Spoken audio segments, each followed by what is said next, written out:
Number 15, we're going to write an equation for the linear function with the given values. This is just fancy notation for saying when you plug in -1, you get -6 out. When you plug 4 into the function for x, you get -14 out for y.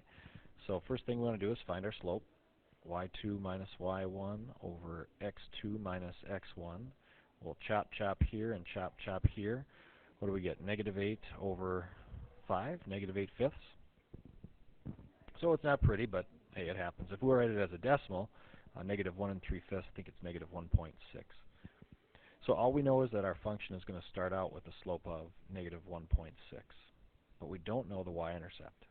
We'll find that by plugging in a point you do know that works. I'm going to use this point. -6 is the y value, equals -1.6 times -1 for the x, plus what?